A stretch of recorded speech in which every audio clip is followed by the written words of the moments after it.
Phone చేయి తెలుస్తుంది. Phone చేయి తెలుస్తుంది. ఫోన్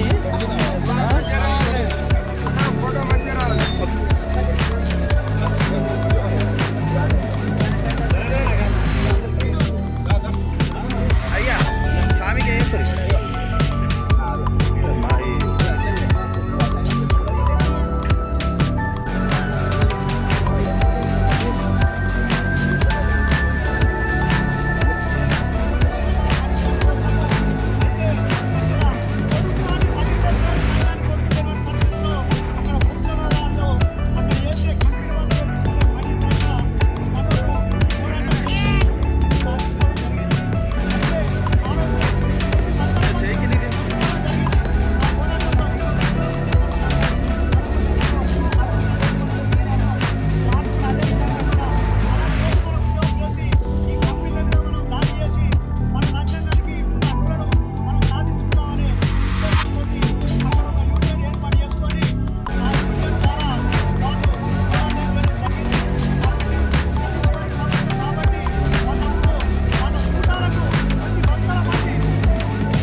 ప్రపంచ కార్మికుల ఐక్యత వర్ధిల్లాలని చెప్పి గతంలో ఎన్నో ఎర్ర జెండా పోరాటాల ఫలితంగానే ఇలా మనం మేడే జరుపుకుంటా ఉన్నాం.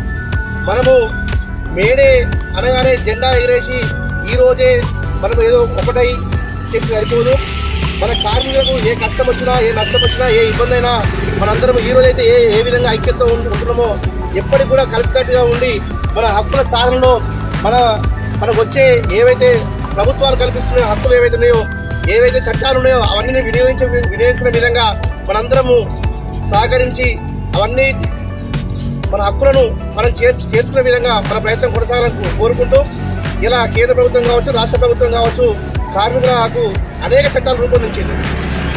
అవన్నీ కూడా మనం జనరల్ పొద్దులు వేస్తే మనం వృత్తి చేసుకుంటూ ఉంటాం. కానీ ఆ హక్కులు ఏమున్నాయి, ఆ హక్కుల వల్ల మనకు వచ్చే లాభాలు ఏమున్నాయో మనకు ఎవరు తెలియదు. అవన్నీ కూడా బద్రి గారు ఉన్నారు. మీరు ఇవన్నీ మీ కమిటీ సభ్యులతో తెలియాల్సిందిగా మీకు కోరుతా ఉన్నాం. మీకు ఏ రూపంలో అయినా మా సహాయ సహకారాలు ఉంటాయి. మీకు అవసరమైనప్పుడల్లా మేము సహాయకారం అందిస్తాం. మీకు ఎప్పుడు ఎల్లప్పుడు కూడా గతంలో కానీ ఈ రోజు కానీ ఇక ముందు కానీ మేము తోడ్పాటు అందిస్తామని తెలియజేస్తూ ఇలా కాంగ్రెస్ ప్రభుత్వం ఆటో వాళ్ళ కోసం ఏదైతే మాట ఇచ్చిందో అది కూడా త్వరలోనే తీపి కబురు చెప్తా అని చెప్పి ప్రభుత్వం తెలియజేస్తూ ఉంది. మీరు చూసినట్లయితే నేను ఎక్కడో ముందు రోడ్డు పైన జెండా ఎగరేస్తారు అనుకుంటా, కానీ లోపలికి ఎగరేస్తూ ఉన్నారు. మీరు మీ ఆటో చాన్ కోసం ఇక్కడ లోపలికి ఆటో పెట్టుకుంటే పోలీసు వాళ్ళు రావడము, ఇది మన కొత్తగా జవహర్లాల్ ట్రాఫిక్ పోలీస్ స్టేషన్ ఏర్పడ్డది. వాళ్ళతో కూడా మీకు ఇబ్బందులు తలెత్తే అవకాశం ఉంటుంది. కాబట్టి మీరు స్థలాన్ని చూసుకొని ఒక లీగల్గా మనము అధికారులకు వినతి పత్రం చేసుకున్నట్టయితే నేను మా వైపు నుంచి కూడా మేము మాట్లాడి మీకు ఆ స్థలాన్ని కూడా ఇప్పించే విధంగా గతంలో ఎన్నికలు కూడా మీకు మాటిస్తున్నాము. దాన్ని అమలు చేసే విధంగా నా ప్రయత్నం కొనసాగుతుందని తెలియజేస్తూ ఈ అవకాశం ఇచ్చి మీ అందరూ